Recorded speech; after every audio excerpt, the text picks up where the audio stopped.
the Attitude Effort Results podcast. I'm your host, Tanner Natsky. As always, we are presented by the number one hiring platform in all of sports and entertainment, which is Teamwork Online. Obviously, I got my start at Teamwork Online, and so I have an affinity for them, but they are the best in all of sports and entertainment. And so if this is something that you're looking to get into, don't just listen to me, listen to everybody over at Teamwork and go check them out. Listen, we're here to help guide individuals through this process. We are not a one-stop shop. This is not the end-all be-all. If you listen to this, will you have things that you can prepare? Yes. Will this promise you a job? Will this give you a golden ticket into the sports industry? No. But you're going to be pretty well equipped. Resumes. I'm helping people. $100 consultation. Resumes. Let's get them done. We're getting in that process. Where we at? Freshmen, sophomore, juniors, getting into internships. Seniors, getting into a real-time job. Listen, you don't have to go through me. I actually, truthfully, don't really care if you do or not. Honestly. I'm not here to make money. I'm here to help people. We just have to break that pay barrier, as obviously I value my time a lot. And you should as well. Right? Go somewhere. Get some type of help. I am so happy that I was able to get some help and expedite the process on a good resume, right? I'm happy to help. But if you trust someone else, go there. Here's what we're talking about today. What happens after an interview? What happens after an interview? You leave that interview room and now you have 1 to 2 to maybe 5 weeks of limbo. And what happens during that time? We feel stressed the hell out, worried. We worry our brains off and we decrease our quality of life during that time period. Right? Put yourself in that interview room. You walk out. Now what? Because what I just described sounds awful. So, the reason for today's episode is to provide us individuals with information on how to attack the post-interview process. We are attacking this episode as if we do not know the outcome of the interview, right? So come on a journey with me as we tell this story and as we provide information on how to attack this post-interview process. Picture yourself walking out of the room. You just completed the interview, and that's where this episode starts. As soon as you walk out of the door, guess what? You're being interviewed even more. Maybe more than you were in the room. Because how you handle yourself after you leave that room is still very important. Are you jumping up and down like this is the first time you've ever done it? Listen, this might be the first time you've ever done an interview. But it's the old saying of scoring a touchdown, right? Act like you've been there before. Are you swearing up and down or swearing up a storm about how it went, bad-mouthing the leaders, their questions, their process? Listen, people notice this behavior. And because some companies, they might even have a person dedicated to watch you as you come out of the interview room. And regardless of the outcome, continue to control what you can control. And be a great teammate, be a great friend, be a great person outside of that interview. First things first, don't blow up the hiring manager. Please don't blow up the hiring manager. A text after the day, after the interview, that's cool, right? But a text the day after and the next day and the next day and the next day and the next day, you're overdoing it. Don't blow up that manager because guess what? You just lost the job. And before you follow up, try to find out how the hiring process works for that company. Some employers might have a clear timeline. They might say, hey, within 2 weeks. Hey, in 7 days. Hey, in 3 weeks. We're going to have this communication for our applicants. While others may be more vague or flexible. Hey, we'll get back to you when we get back to you. Right? You can look for clues on the job posting, the company website. My recommendation, ask. Hello. Why go in limbo and stress and worry about when should I follow up? When should I follow up? When should I follow up? I don't really know. How about this? Ding, ding, ding. Ask them. Hey, appreciate the interview. When's a good time for me to follow up? Is it 1 week or is it 5? Right? Is it 7 days or is it 32? I need to know. So after you follow or after you ask, use that cadence, right? And if you didn't ask and you forgot to ask, and you're in that situation now, maybe at least wait a week, right? Unless the employer specific or specifies otherwise, right? This shows that you respect their time and their process, right? That you're not desperate or impatient. However, you also don't want to wait too long, right? Waiting a month, 2 months. You're going to miss the opportunity to stand out from the crowd, right? If you haven't heard back from the employer after 2 weeks, it's probably a good time to follow up and express your continued interest and availability, right? You probably want to let them know that you're still interested in the job. And the best way to follow up, there's not a cookie cutter way. It depends on the situation, the preferences of that person, right? Some employers may prefer email, while others may prefer a phone call. Maybe you've done everything on LinkedIn so far. Maybe you've done everything on Teamwork Online so far. Make sure you continue to use those avenues, right? Follow the same method that you've been using throughout this process so far. And whichever method you use, please be sure to be polite, be concise, don't write a book, and always, always, always be respectful. Obviously, I hope you guys are on the same page with me there. Listen, be cognizant of who else you talk to, how you talk to them, and what you talk about. Are you around other candidates for the same job? Maybe you're in a promotion for your current career, and there's a couple internal candidates out for the same job. Maybe it's you and a friend up for the same internship or the same job at Wendy's. You might want to be cognizant of who you're talking to. Because our instincts are to talk about the experience, right? Obviously, we get out of an interview like, hey, this is what just happened. Like, you're super excited. But who are you talking to? Are you talking to negative people? Will they plant negative thoughts in your head for the next couple weeks while you try to find out how the interview went? Spiral your emotions even more? Are you telling people who are close to the interviewer?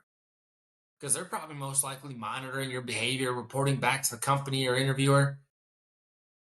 I'm not saying you need to walk on eggshells after the interview, but be cognizant of who you want to surround yourself with after that process.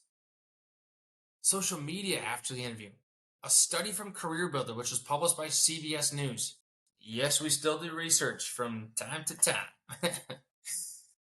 70% of companies track social media activity and view social media accounts during the interview process. During the interview process, 70% of companies. And in my opinion, that means 30% of the companies are doing it the wrong way. What are we not doing? Everybody's on social media now. We can track everything. So if you're going on and badmouthing your company or the interviewer or anybody on social media, first of all, you're an idiot. Like we don't have to, you're an idiot. Don't do that. But how are you acting on social media during that process? Because the day before and the day after the interview, the week before, the week after, two before, two after, what are you posting? Where are you going? Are you at parties every single night? Does a company really want to do that? Get involved with that? It doesn't matter what you're doing. If you're doing it, if you're keeping it off of social media, truthfully, like don't give a company a reason to not hire you. Are you tagging 40 people in your post after an interview? I'm coming after people because we just saw it. Teamwork Online had one of the biggest sports sales job fairs in the country a couple weeks ago. And now LinkedIn posts are starting to come through. People, thank you so much, Teamwork Online and 7 people. I had really fun with these 42 people. And then at the end, they tagged 20 more. What are we doing here? What is your goal in tagging 40 people in an Instagram post? Seriously, what is your goal? Are you kissing ass? Are you trying to get your name out there? Like, yo, we're not in 7th grade anymore. Let's be adults about this thing. We're not Karen posting on Facebook 43 pictures from dinner at Pam's. Right? Who's seen that Progressive commercial? Like, everybody laughs at the commercial because it's ridiculous. And are we in the millennial stage right now? What's next? I don't even know what's next. Young individuals in high school and college are laughing at this commercial, this Progressive commercial, which now that I'm talking about it, they should pay me to do this. they're looking at this Progressive commercial and everyone is laughing because this lady is posting 43 pictures from dinner at Pam's. Like it's just a dinner. But then these same people that are laughing at the commercial go and tag 40 people on their Instagram posts or their LinkedIn posts or whatever after they just had an interview or a career fair or a job fair. Like, what are we doing? Get to the point. What's your goal? Think about the managers. Oh, think about this. Think about the managers who you formed a great relationship with you, or that they formed a great relationship around your conversation and you were able to articulate in a great way and you prepared. And now you take 40 people, and now from their perspective, I'm hoping they're at least one of the 40 you tagged. Now they just think they're one of 40. Instead of honing in on 2 to 3 people that you had great conversations with and making them feel more valuable. Sometimes less is more. This ties back into the saying, it's not who you know, but who knows and who remembers you. The interview process is important. I get that. The interview process is very important. Don't take this lightly. This is the first step to the rest of your life. It's the first step to your career. So I'm laughing. It's not really that funny. But what's next? Coming next is kind of funny. This is a very important process. And I want you to take everything seriously. And we have laid out, 8 episodes, last 7 or 8 episodes, getting to this moment. And so 8 episodes? It takes us 3 hours an episode, 24 hours, half a work week. Hunter and I are prepared to get you to this moment. All of the buildup. And you walk out, and we literally sat here. I sat like this, if you were watching on video, with my hands over my head. And I envisioned walking out of the last interview room that I was in.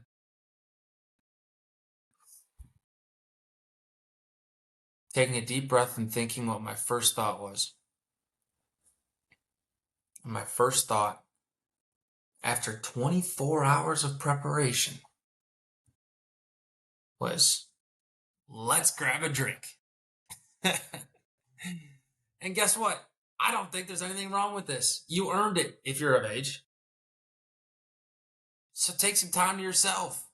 Hunter took some time after his interview and went and climbed a mountain. Not everybody's as good as him, okay? We get that. We understand that. I'm very self-aware. I like to go grab a drink. Hunter likes to climb a mountain. Everyone's got their own thing.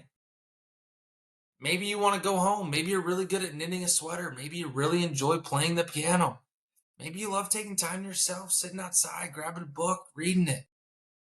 Whatever makes you happy, calm, joyful, whatever brings you joy, do that. Because you deserve it. Here's a caveat. This Teamwork Online job fair that I keep talking about because it's one of the best in the business. There's a happy hour after this. If you get into these full days of interviews and you travel, there's usually a spot that people are going out for a drink. People are going out for dinner. It's a long day full of interviews, and I've seen people get a job during the interview process. Take everything we've just learned, earn themselves a job. Truly earn themselves a job. They might earn themselves a job at 5:30, and at 7 o'clock they lose it. Gone. See you later. Goodbye. Never coming back. Right after. Because as soon as they get a drink in their hand, things go south. They start saying stupid stuff. They're not the person that they were in the interview. Of course, you should go have a drink and socialize. Of course, you should do what brings you joy. However, you need to realize the consequences of your actions in a highly susceptible setting. Be hyper aware of your actions and how much you have to drink, honestly. Because a job offer and a career might be on the line. Does that seem excessive? Yes. Is it still 100% true? Yes. I've seen people in the industry lose respect and jobs at company happy hours. So if it's happening in a company, I promise you it's happening right after the interview process. Because social events like this, are sometimes used as a test for hiring managers to see someone's true character shine through. When I was at the Teamwork Online event 6 years ago now, a couple teams offered. I think the New York Mets brought us bowling. The Bucks brought us to a happy hour of their own.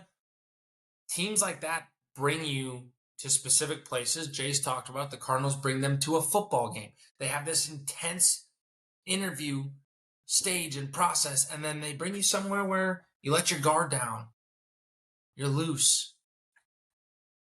Listen, don't let a happy hour or a football game or a bowling match or dinner make or break you. You put on way too much effort, right?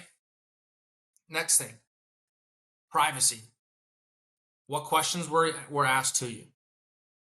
You don't want to sabotage other interview candidates or spoil their interview by leaking questions and feedback from your specific interview. One, it might be different questions, so you're setting your teammates up for failure. Two, that's a private interview. Are there items that we can talk about? Yes.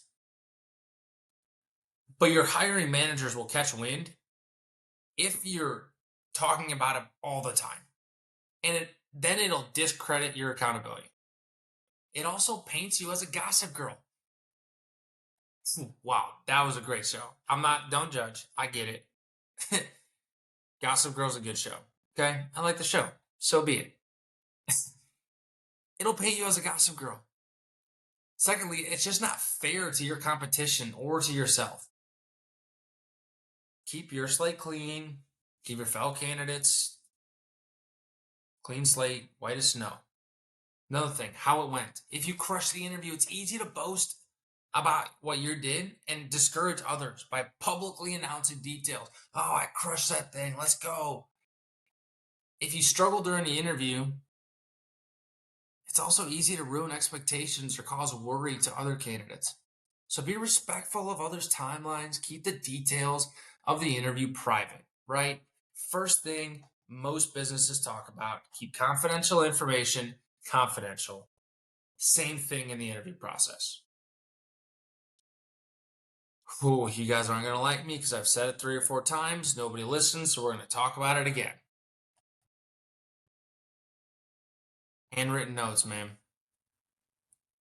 Goodness, this is one of the most undervalued actions in this generation. Not in this job or this career path, in this generation, because you are lazy. That's just what it is. You're just lazy.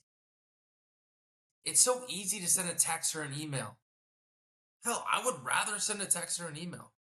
Like I don't want to sit here. You know how long it takes to write out 50? Think of this. How long does it take to write out 50 cards? Okay. Now, how long does it take to write 50 text messages? You probably do 50 text messages every single day. How much easier is it to write text messages? 10, 20, 40, 100 times easier. And that's why it's lazy if you continue to do it that way. It just is. And nobody's doing it.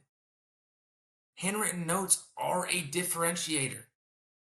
I know some people right now are sitting there being like, dude, you're old. You're in the old age. It's a new age now. I can email. I can maybe virtual goggle message a text to somebody. I don't know. According to a national study, this is how ridiculous. This is a ridiculous stat. According to a national study, approximately 95% of candidates after interviews don't send a follow-up after the interview. Even though a majority of hiring managers expect to receive one. One of my team members on my team gave a panel to roughly 30 students recently, a couple weeks ago, here at the stadium. One person asked him, like, hey, how do I stand out from everybody else? Oh, that's a great question. Everybody has that question. You want to stand out? Oh, it's awesome.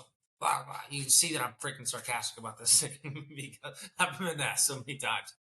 How do I stand out from everybody else? Give me the secret. Give me Aladdin's carpet, right? Let me fly there instead of everybody else taking a car. Like, it's a decent question. if it's used the right way. Let me get back to it. 30 students. There's one guy asks, hey, how do I stand up? He replies, a handwritten note. He then proceeded to tell them, there are 30 people here and I will only get 5 handwritten notes. He calls them out in front of everybody. You're not going to do it.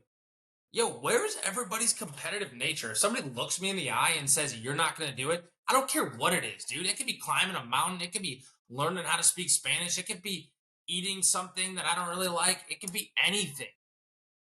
I'm at least going to attempt. And if it's something as simple as writing, yo, we all know how to write. I don't know how to write very well, but I know how to write. It's not even something that takes a lot of talent.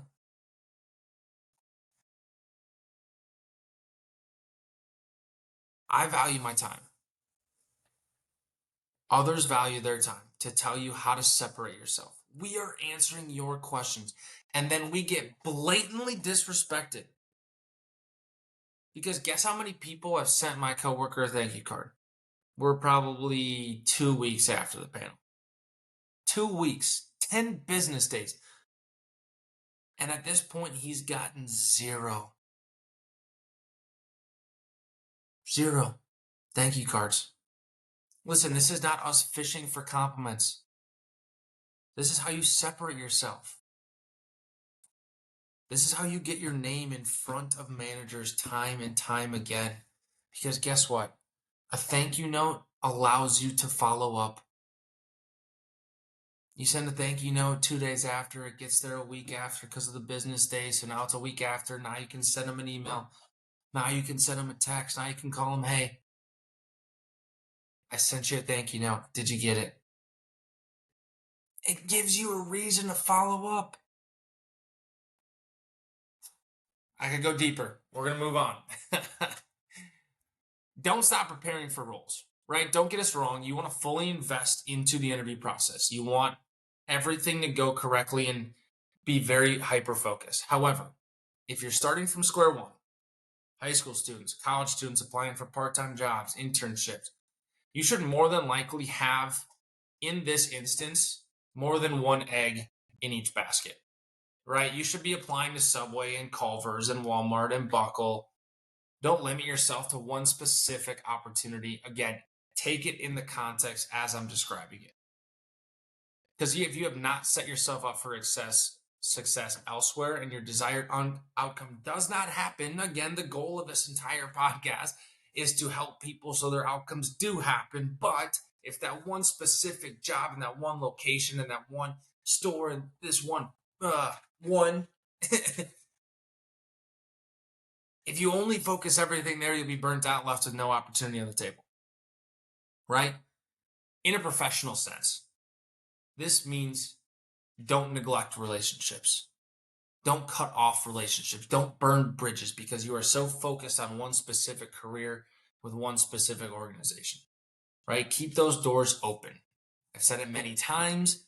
The VP that I currently am underneath, I created a relationship with him almost unknowingly 6 years ago, 8 years ago, right? So don't close those doors. Don't burn those bridges. And also continue to learn about that organization. You went above and beyond to prepare for this role and crush this interview.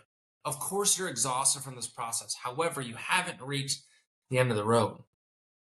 Go have yourself a drink, go play the piano, and then come back and continue the process. Continue to engage and excel in your current role, right? You have to continue to prove that you are interested in learning and growing within the organization. You are interested in learning about the role that you applied for. Create questions from your interview. Remember how you were actively listening during that interview process because you listened to last week's episode, so now you actively listen?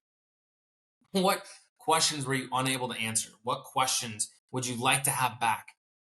I think everyone in some capacity has walked out of an interview or maybe a conversation with your parents, or maybe a conversation with a significant other, or a boy or a girl at a bar or a club, or I don't know why I keep going back to drinking. I'm not an alcoholic, I promise you. Maybe you're having a conversation with a boy or a girl, a man or a woman, however you want to describe them. And after that conversation said, damn, I wish I could have that one back. I wish I could have answered that differently. Maybe things would have been better if only I had answered that question differently. Well, guess what? Now's your chance to do just that. Write that question down, reword, re-answer, articulate that how you want it to come out next time, how you prefer. So when it's asked again, now you're equipped to answer it and answer it to the fullest. Last piece, the importance of patience. First things first, understand the season. If it's in sports, maybe it's tax season. If you're applying for a tax roll and it's April, I'm not in that season. I got friends there. They don't even know what's happening. Their head isn't even attached. So don't be blowing them up if you're applying for a tax roll during tax season, because they're probably not answering. And if it's in sports, let's call it the NFL and they're in the playoffs and it's January, don't be blowing them up in January. If it's June, maybe you got a little more leash, right? And be pleasantly persistent. Be humble in your persistence. Hey, here's an example. I don't want to be a bother, but you told me to reach out a week after the interview if I haven't heard anything, so I'm following up here today. Enroll that person in the email. Make it their idea. No one's going to be upset at following up if they told you to follow up. Think of how ridiculous this sounds. You're in a dance class and your dance teacher says, hey, learn this dance by Monday. Learn this dance by Monday. And you come back on Monday and you learn the dance, and they're like, now they're super upset that you learned the dance. No, that never happens. If somebody in the interview tells you to follow up and they give you a timeline, let's just make sure we do that and enroll them in the email, enroll them in that conversation, and make it feel like they need to reply. And then let whatever happens, happens. You can't control it. I know I have a pretty positive outlook on life, and I almost am incapable of seeing the negative, and I've worked very hard to do that, and I understand that it's not like that for everybody else. But you can't control it. Once you leave that room, why worry about it? If you get the job, incredible. If not, you're equipped for the next opportunity because of your preparation, because of how you went into this process. There are no bad interviews. There are only great interviews and ones you learn from. That's it.